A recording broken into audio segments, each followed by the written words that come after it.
Nakamura versus AJ Styles for the Intercontinental Championship.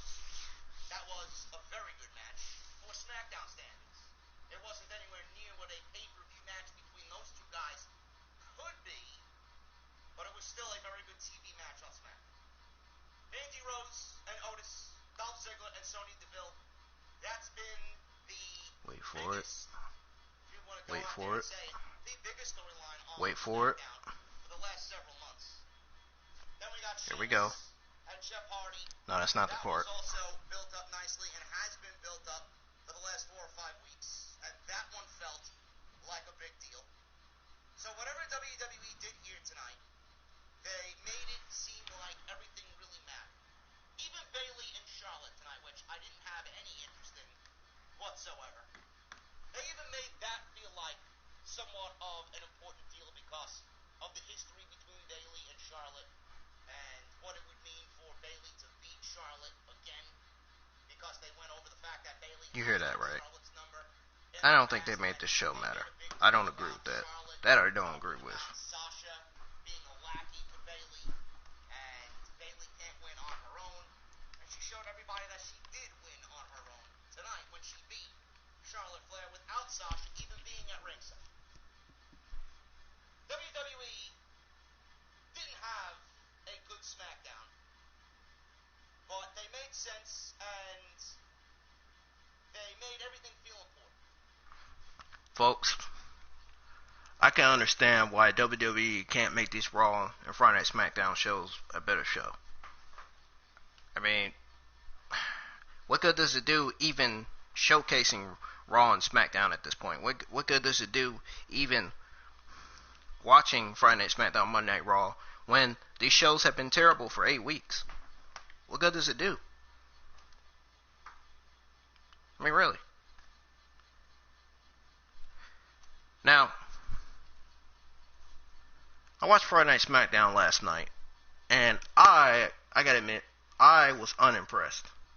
The only thing I was impressed with was with the match between AJ Styles and Shinsuke Nakamura.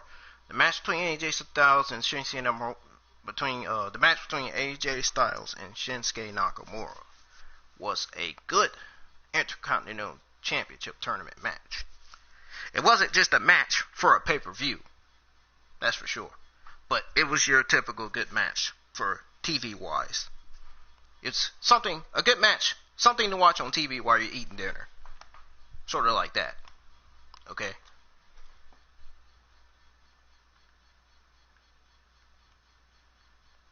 So, that's as far as I can go as far as giving WWE credit for that.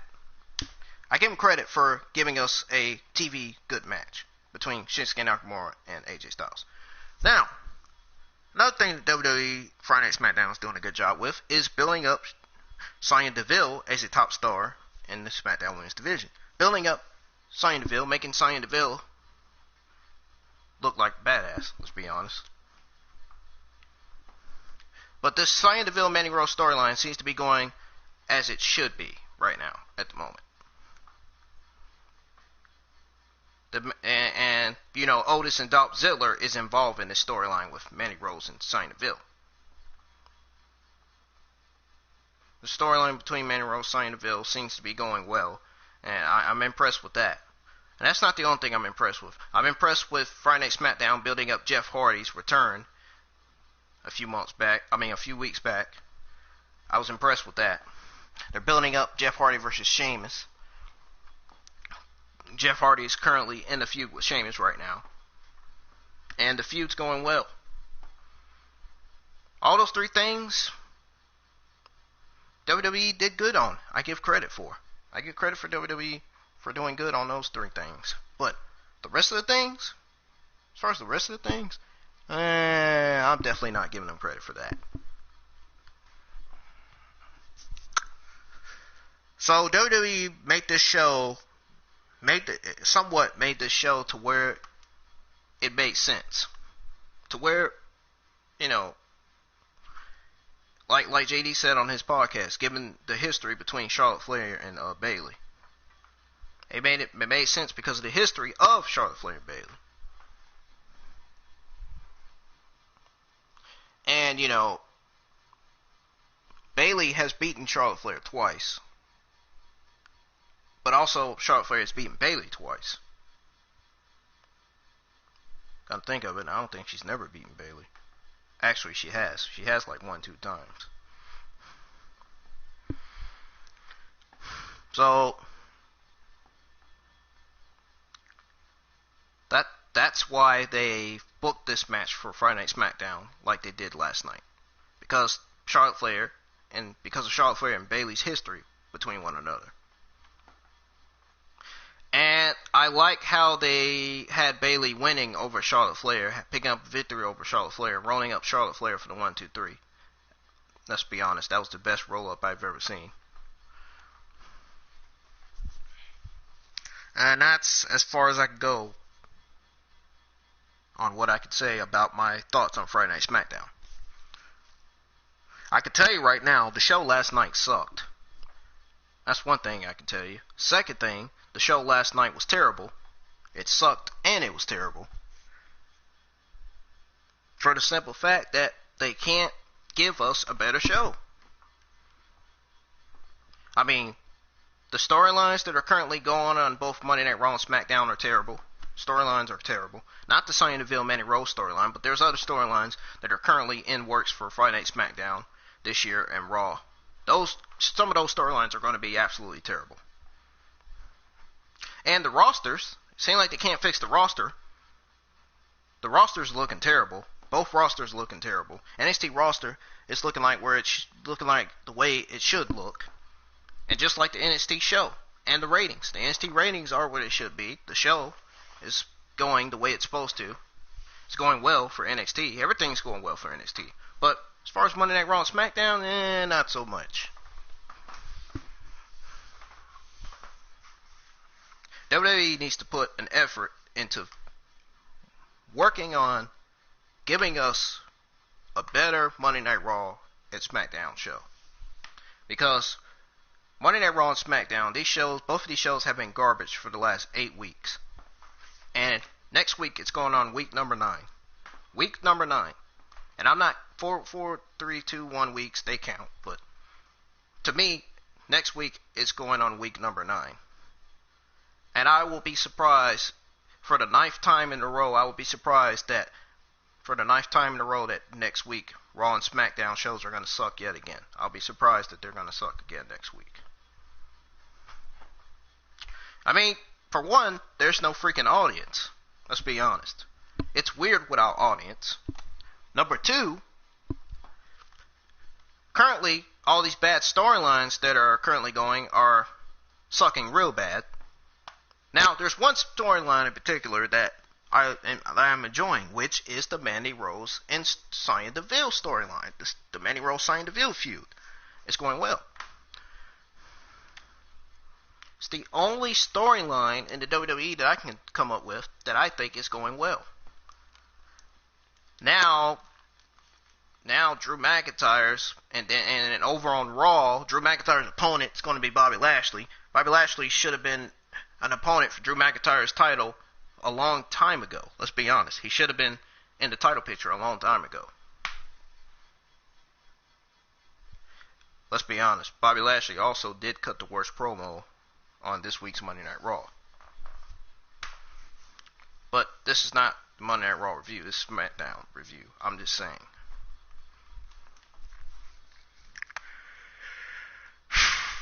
And you know what? SmackDown's not the only reason. Backlash is not the only reason why it's going to be the worst pay-per-view ever. Well, as far as Backlash goes, over on Raw, Monday Night Raw just booked a match that's going to take place at Backlash, which is going to be Edge versus Randy Orton. Let's be honest, that match is going to suck real bad, like it did the first time when Edge and Randy Orton went against one another in the Last Man Standing match back on Raw when it was the main event. I remember that match very well. I seen it.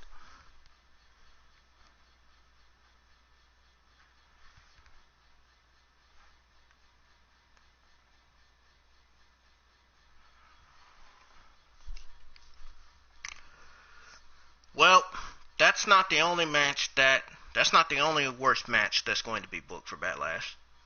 Got to find out last night on Friday SmackDown. Friday SmackDown just booked last night the worst match they could ever come up with for Backlash. Not to mention the worst handicap match ever that's going to take place for Backlash. Braun Strowman has to defend his Universal Championship against Miz&Morrison. That match is going to be absolutely garbage for WWE Backlash. That is going to be the worst match for Backlash. I think Backlash is probably going to go down this year as the worst pay-per-view this year. It probably is. It's going to. Especially given the fact that there's going to be a triple threat match taking place on Raw between Nia Jax, Natalya, and Charlotte. Charlotte could potentially be the favor to take on Asuka for the Raw Women's Championship. Oh my God, how could WWE be any dumber right now than what they are? Oh my God. And then you got Charlotte Flair on all three brands. Folks, WWE needs to only have Charlotte on one brand. Stop putting her on all three brands. It seems like they're putting her on three brands to make all the ratings go up. The NXT ratings are what it should be. Don't mess up the NXT ratings. WWE. So, I assume apparently putting her on three brands is going to boost up the Raw and SmackDown ratings. Well, I can tell you right now it's not. Anyhow, ladies and gentlemen, welcome to the channel. This is Brendan Ingram here, back with another live stream today. Back with another Friday SmackDown review today. So, you already know what I'm going to be doing. I'm going to be reviewing Friday Night SmackDown. So, before I get started with that, be sure you hit that like, subscribe button, and always turn on the bell for those notifications so you won't miss my Friday Night SmackDown and Monday Night Raw and NXT reviews that I do every week on my YouTube channel. I try to give you the best reviews as much as possible. Given the fact that these reviews have been nothing but trash so far because of the shows been nothing but trash. I mean, my reviews been good. The shows I've been watching, the Friday Night SmackDown Raw shows, been nothing but trash. But yeah, turn on all the bell for notifications. Oh, follow me on Twitter, and also be sure you like my created Facebook page that I got. I'm going to be posting all my reviews on there, on that page. Not my Facebook profile, but my Facebook page that I created. The one that has the picture of Ultra Instinct Goku. The one that has the hashtag INGRAMBA01, so to speak. I think. Hopefully I'm not wrong. But also, yeah. So follow me on Twitter, like my Facebook page. And also follow me on Twitch, even though I don't do much on Twitch. Follow me on there. And subscribe to my YouTube channel, most importantly. Very important.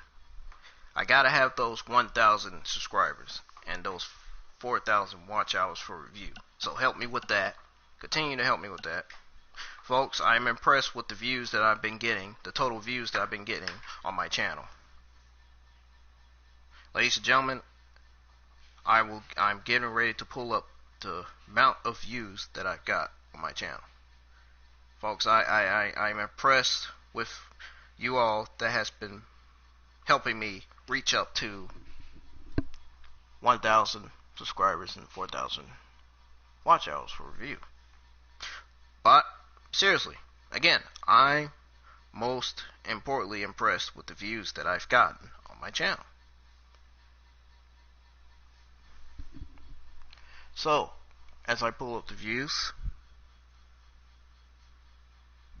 wait for it, here we are. So, yes, I'm impressed with the amount of views I got. I've got 6,830 views total on my YouTube channel. I am impressed. Thanks to those of you that have been viewing my videos, that have been viewing my live streams, that's been viewing my Monday Night Raw, Friday Night Smackdown, and NXT reviews.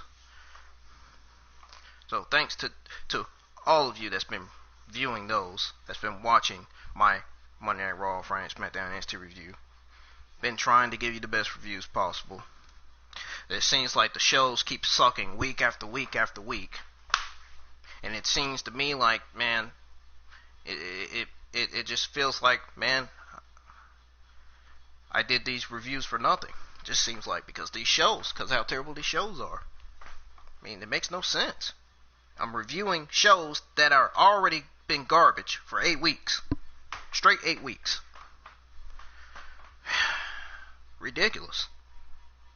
If WWE doesn't start getting themselves together, they are going to be at the bottom of the pond. Seriously. They're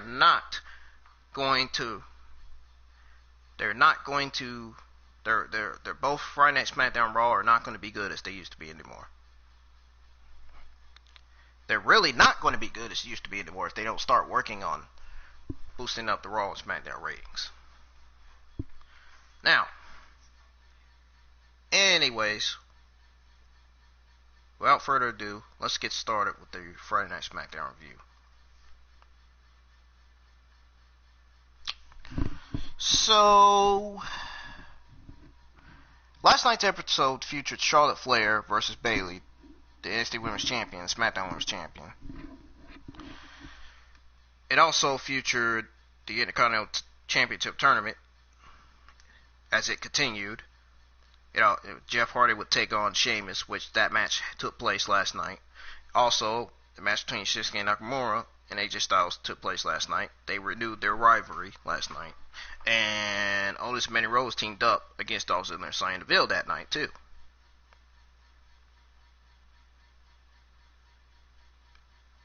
All that and more was expected for this week's Friday Night Smackdown that night. So, the show started with a Memorial Day video package.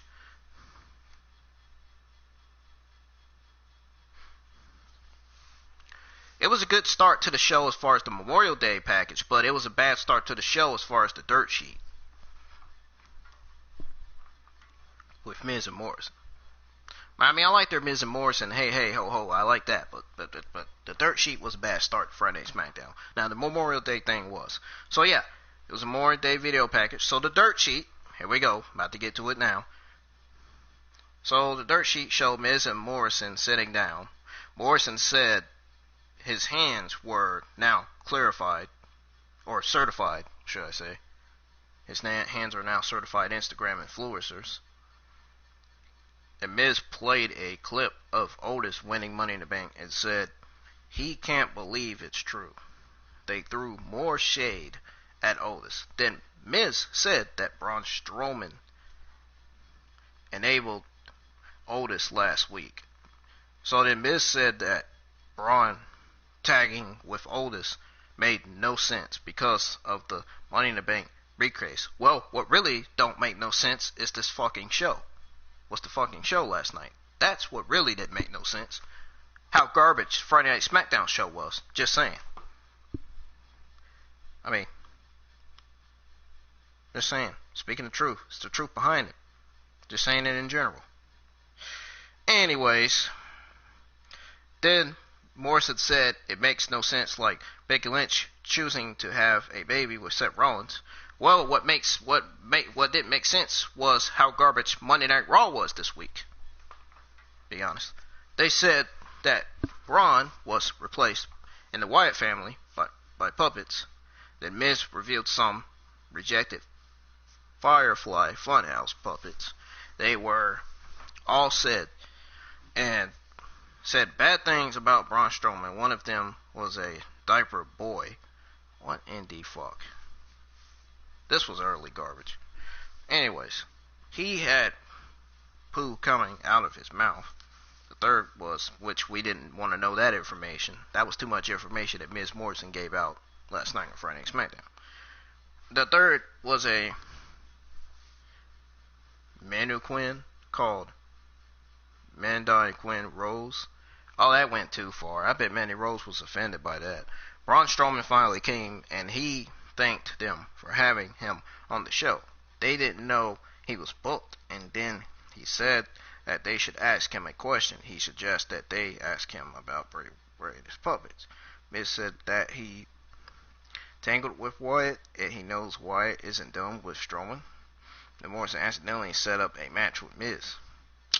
Accidentally set up the worst match to start off Friday Night SmackDown, which was The Miz versus Braun Strowman. This match did not last long. It only lasted 10 minutes, let's be honest. Braun Strowman versus The Miz. So here's what happened with that match. So, I'm quickly going to rule out Morrison here. So here's what happened with the match between Miz and Braun Strowman. So, Miz landed a punch, but Strowman no-sold it. Then he hit a couple more, but Braun just gave him another right that Miz did sell.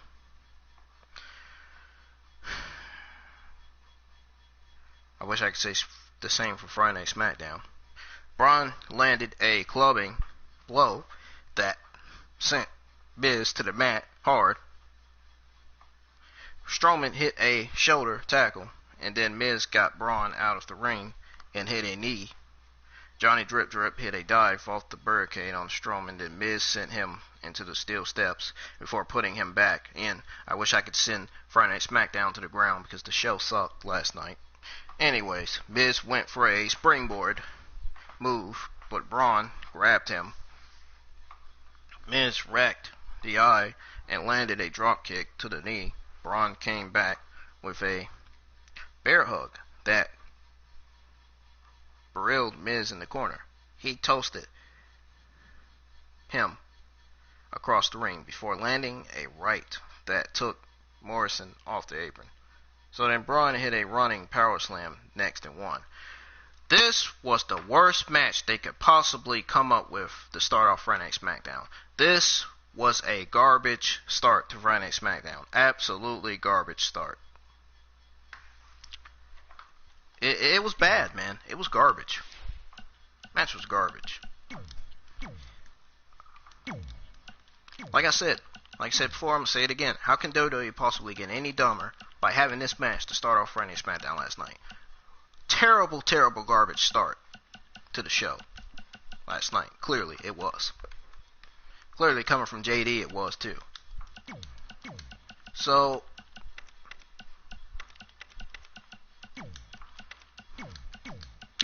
anyways, the next match that we got on Friday Night SmackDown, which was a decent match, was a TV decent match for people to watch on TV, was AJ Styles versus Shinsuke Nakamura, former Intercontinental Champion. Of course, a title that AJ Styles hasn't won yet. So, here is what happened with the match between AJ Styles and Shinsuke Nakamura last night. So, Styles is now on SmackDown, and more trades are on the way. So, AJ Styles is apparently got traded to SmackDown, which was a good deal for SmackDown on Fox. It's a good trade. Wasn't too bad. It's funny how they thought at the last minute to actually trade AJ Styles to SmackDown, though. Really was. Don't be surprised if they bring Finn Balor back to the main roster. I wouldn't be surprised about it. And then bring his new character too. If they do it right. I don't think Finn Balor's even going back to the main roster anytime soon. I don't think he should, given how garbage these Friday Night SmackDown Raw shows have been lately. So,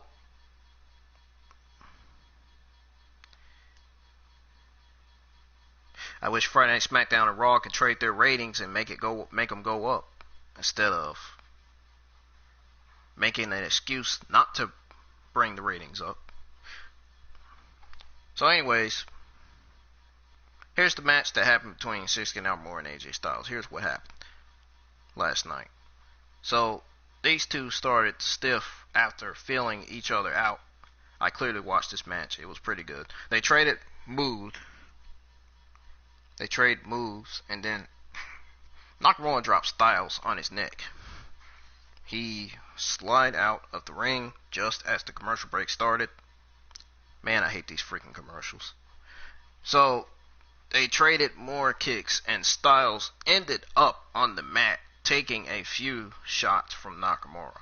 They continued, and Styles took control before Nakamura buried Styles in the corner. Styles locked on a calf crusher, but Nakamura grabbed the ropes. Shinsuke landed a kick in the back of the head, which that had to hurt Styles. Then he missed a sliding knee, and Styles nailed his own kick for a 2 count, which he nailed the Pele kick, so to speak. Nakamura got another 2 count after a Michinoku driver. Then Nakamura hit a flying knee off the second rope and hit a sliding knee for another 2 count. So then Shinsuke missed a Kinshasa as Styles rolled him up for a pinfall attempt. Then Nakamura got a triangle hold. Styles turned it into a Styles Clash for a 2 count. Finally, Styles nailed a phenomenal forearm and picked up the win.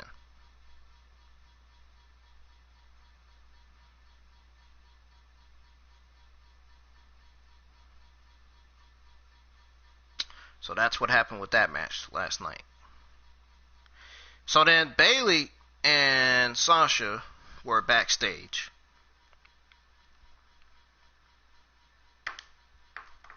Yes, they were backstage. They literally were backstage.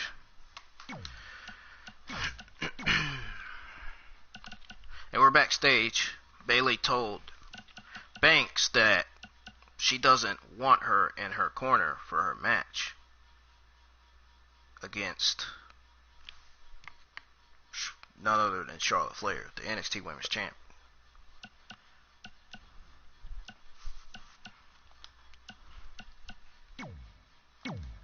I mean, she didn't really need Sasha Banks in her corner. I mean, she proved just that last night.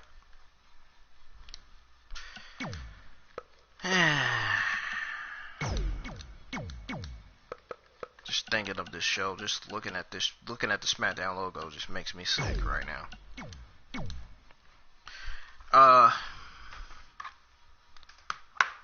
She said it's because people are saying she can't win without her. So I guess she's trying to say she's trying to say that Sasha will interfere and will cost Bayley the loss. That's what she was trying to say. She didn't want to say that to Sasha Banks. She didn't want to say that. She didn't say it clear enough. But you know what I mean.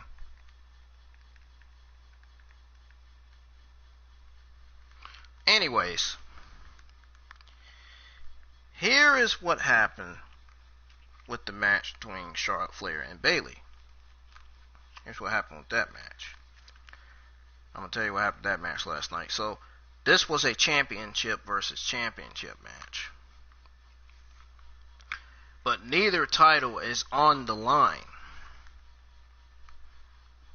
Now, did y'all hear that? Neither title was on the line.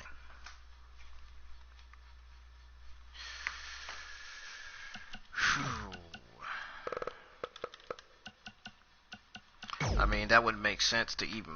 It wouldn't make sense to even put the titles on the line anyway, given that they both have titles. So there you go. So Charlotte Flair started by ruining Bayley up. She yelled about how Bayley isn't ready for she yelled about how Bayley isn't ready to face her. Bayley slammed Flair down and then got a quick cover. Flair kicked out, and Bayley did the Flair stroke. She did the Flair stroke while going, woo! Alright, I'm not even in the mood to even be doing it loud like that. I'm just not gonna say it in a way that I don't want to say it. I'm not saying it like with Flair or Charlotte Flair. Anyways, they showed Banks as she watched from backstage. So Bayley and Flair traded positions on a wrist lock, and Bayley tried to get a pin with her feet on the ropes, but the referee immediately caught her. Flair tried it, but Bayley kicked out, and the ref didn't see her. Flair did her dad's flip over the rope off an Irish whip, and Bayley and Flair started fighting on the floor. Flair threw Bayley over the barricade, grabbed Michael Cole's headset, and told Banks to come out so she can kick both of their asses. When they came back from commercial break, Bayley fought her way out of a headlock. Yes, she did. She fought her way out of a headlock.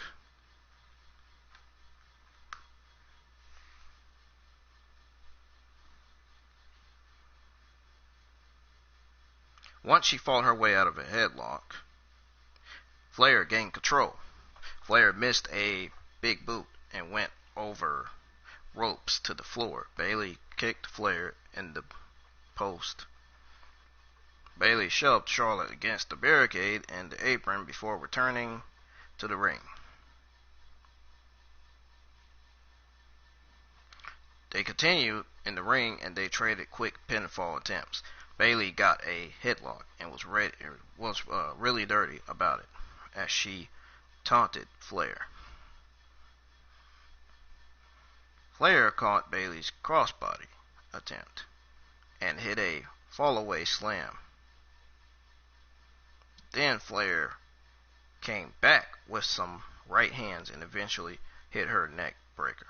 And then she shoved Bayley into the turnbuckle. Flair landed on her feet for a moonsault when Bayley moved, and then she hit a big boot for a 2 count.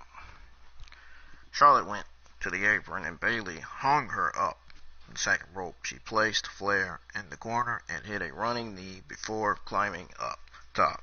Bayley jumped off but missed the elbow. Flair got a Boston Crab on Bayley. This match went on and went on and went on, longer than it ever went. Bayley got free from the Boston Crab, and then she hit the elbow off the top for a 2 count. Then Bayley started yelling at the commentary table, asking if they have something smart to say. Bayley chopped Flair. Beat me, Bayley. Come on, Charlotte yelled. Beat me, Bayley. Come on, Charlotte yelled. Bayley went for a figure 4 after many more chops. Flair landed a punch followed by many Flair chops. Finally, Bayley rolled Charlotte Flair up the ropes and got the pin. That was the greatest roll-up I've ever seen. Banks and Bayley were backstage celebrating her win. I'm sure Charlotte Flair wasn't really happy about it. When she wasn't.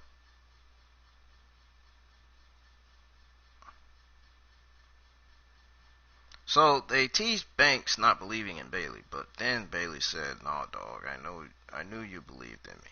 They hugged. They're still buddies for now. They won't be for any longer, though. He will not be any longer. I'll tell you that.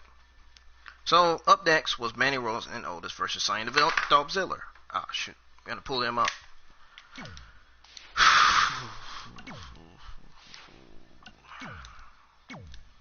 This show was boring, utterly boring.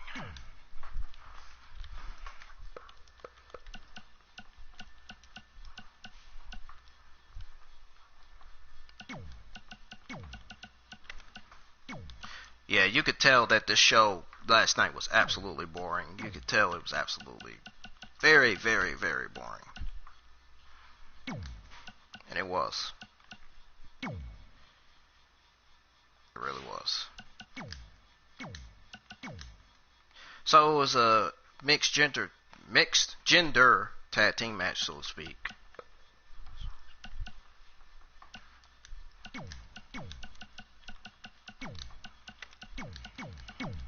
Mixed gender tag team match between Sonya Deville and Dolph Ziggler and Mandy Rose and Otis.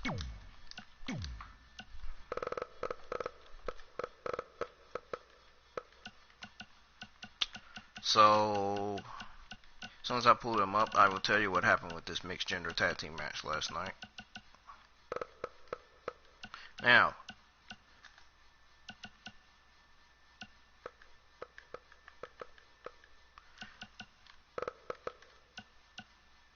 the Otis and Mandy Rose that I'm talking about would be this Otis, and now the Mandy Rose I'm talking about would be this Mandy Rose. No, not that Mandy Rose. This Mandy Rose. Yeah, that Mandy Rose.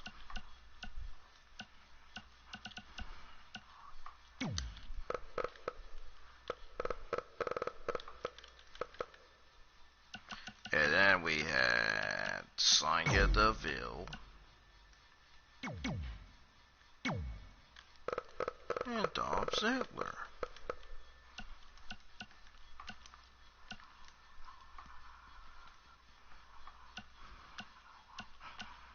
And I'm going to have to change Sonya Deville's hair. I'm going to have to change her hair.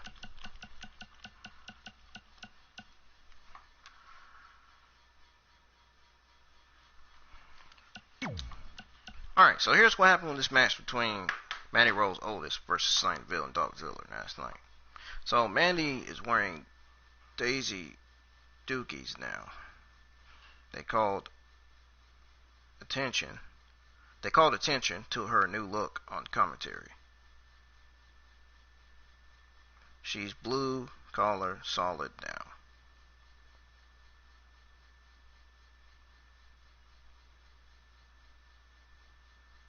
Otis and Ziggler started things out after Otis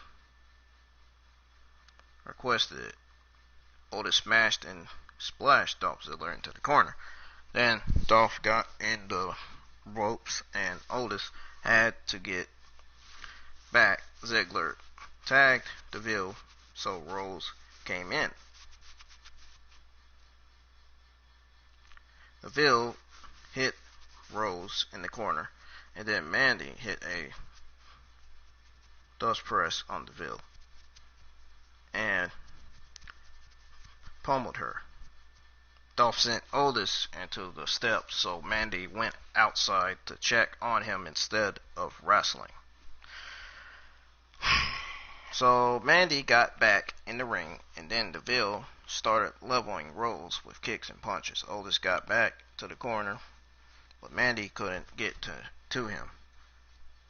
Deville kept Rose down in a stretching headlock as Otis rallied the crowd for Mandy Rose, which the crowd wasn't there.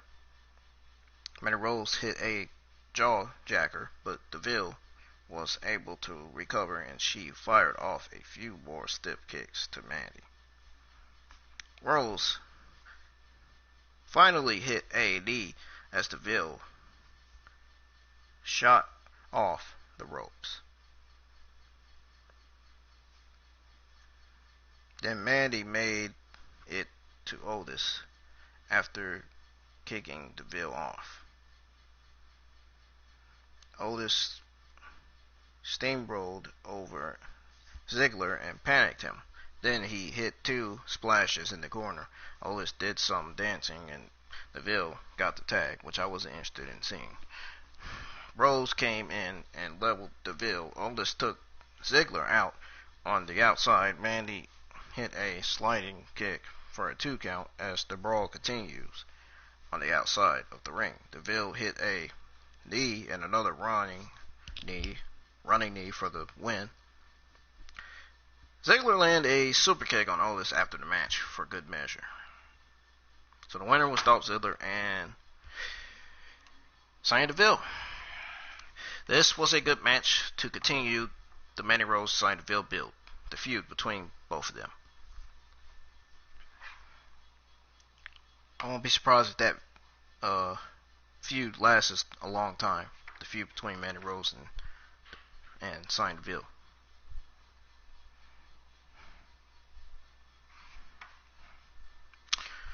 So, the Cosmic Enigma, Jeff Hardy,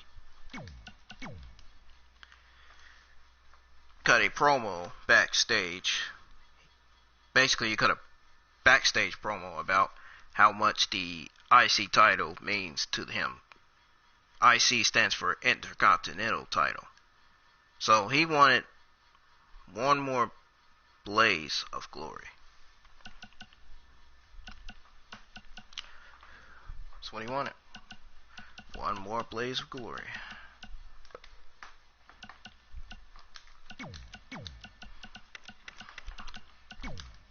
Jeff Hardy, which could be seen on the screen, which happens to be this Jeff Hardy right here. So after Jeff Hardy's amazing backstage promo, they showed a graphic for Shad, but they didn't mention him or discuss the terrible tragedy.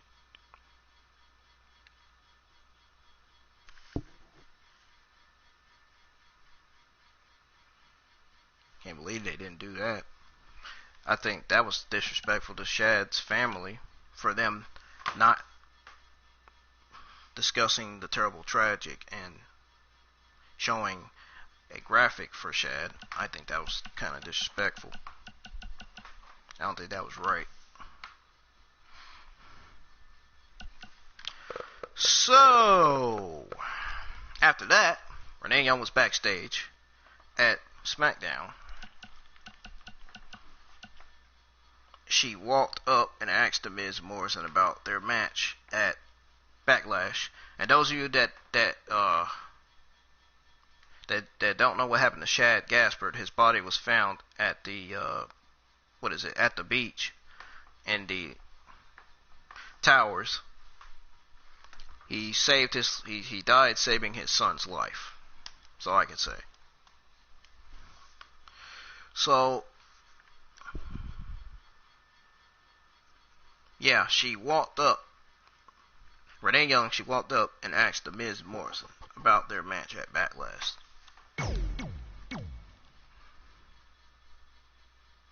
They are very confident about their chances at Backlash. Hey, ho, Miz&Morrison. More like Miz&Morrison is going to get beat. It's going to get defeated by Braun Strowman. Hey, ho, Miz&Morrison is going to get defeated by Braun Strowman. Hey, ho. I would say more like Miz&Morrison. They suck. But you know what? They don't. Well, I know what does suck. The SmackDown Tag Team Division. I can tell you that much.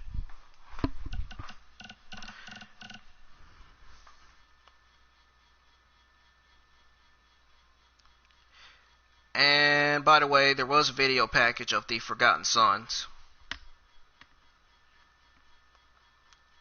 I just thought I'd remind y'all that, because it doesn't say it on this article apparently. I don't know why it doesn't, but it doesn't. But yeah, they shown the video package of the Forgotten Sons, cutting their promo on the tag team division, on what they're going, their usual. They're building up Forgotten Sons.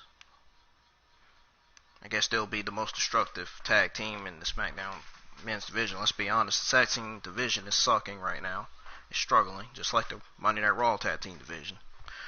Both of those tag team divisions are struggling, which I think is embarrassing. WWE's making the Forgotten Sons look like they have been forgotten. At first, they were not forgotten when they first made their debut. Now, they're making them look like they are forgotten. Not cool. Not cool at all. So, yeah. SmackDown Tag Team Division and Raw Tag Team Division is never going to be where they're going to be if they don't work on the Tag Team Division a lot better. A whole lot better. So anyways, it's Jeff Hardy versus Sheamus. That's the main event. That was the main event. It was the, the semi-finals Intercontinental Tournament matchup, I think. Sheamus took Hardy down and muscled him in the corner. Then he pummeled Hardy around the ring with some heavy shots. Hardy sold and draped himself out of the ring as Sheamus pulled him back for more. Sheamus shot Hardy off the ropes, but Jeff nailed a kick only to eat an elbow from Sheamus. Hardy launched Sheamus over the top rope and hit a drop kick.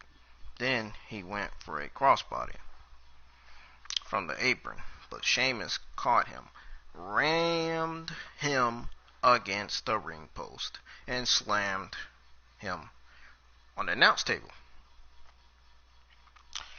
Then Sheamus yelled at Michael Cole for putting Jeff Hardy over so much over the past few weeks, which WWE has put Jeff Hardy over. That's true. So Sheamus continued abusing Hardy when they went back from commercial break.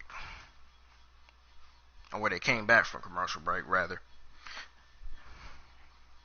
Hardy tried to duck a clothesline, but Sheamus hammered him on the second attempt. It was not a good night for Hardy. Sheamus taunted Hardy as they showed a slow-mo video of that clubbing clothesline. Hardy landed a kick, and he hit a whisper in the wind. Hardy created an opening, but only got a 1 count from a pinfall attempt. Sheamus hit the Irish Curse backbreaker, and then he hit another, followed by a third. Hardy sold like a rag roll the whole time. Sheamus clubbed on Hardy's chest, and then he tried to suplex Jeff, but Hardy landed on his feet. Hardy moved, and Sheamus posted himself in the corner.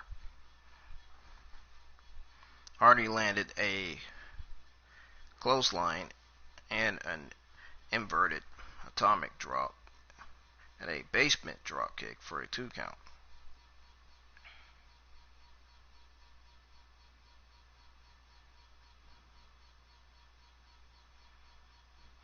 Hardy and Sheamus went to the floor, and Hardy walked the tightrope off the barricade and into the flying clothesline onto Sheamus. They moved back in, and Sheamus was in position for the Swanton Bomb, but he got his knees up. Hardy kicked out of the 2 count. After falling into Sheamus' knees, Sheamus landed a knee for another 2 count. Sheamus missed a roll kick. Hardy rolled Sheamus up and got the win. That was a good matchup to end Friday Night Smackdown. It wasn't too bad. But it should have ended with Sheamus winning, because there's no sense in having a babyface versus a babyface in the finals. Both Jeff Hardy and Daniel Bryan are currently babyfaces. I won't be surprised if King Corbin comes rolling in the match for next week.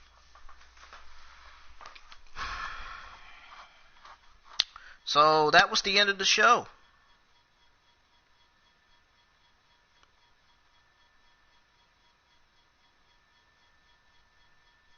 Show went off air after that. Yep. So, let me know down the section below on your thoughts on last night's Friday Night Smackdown. Again, comment down the section below on your thoughts on Friday Night Smackdown. Give me your thoughts on that.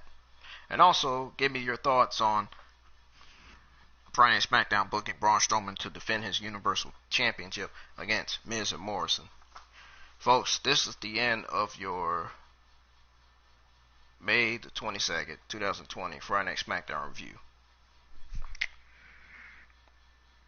Of course, my thoughts on Friday Night SmackDown, the show sucked. It was terrible as usual. Like I said, the AJ Styles versus Shinsuke Nakamura match was good. Sonya Deville, I like how they're building up Sonya Deville and the Mandy Rose feud. I like how they're working on building that up. And I like how Bayley rolled up Charlotte to win that match, to make her look good. And as far as the Sheamus Jeff Hardy match, Sheamus should have won instead of Jeff Hardy. I think JD from NY would agree with me on this when I say this. And all the other podcasters. Even Tom would agree with me when I say this.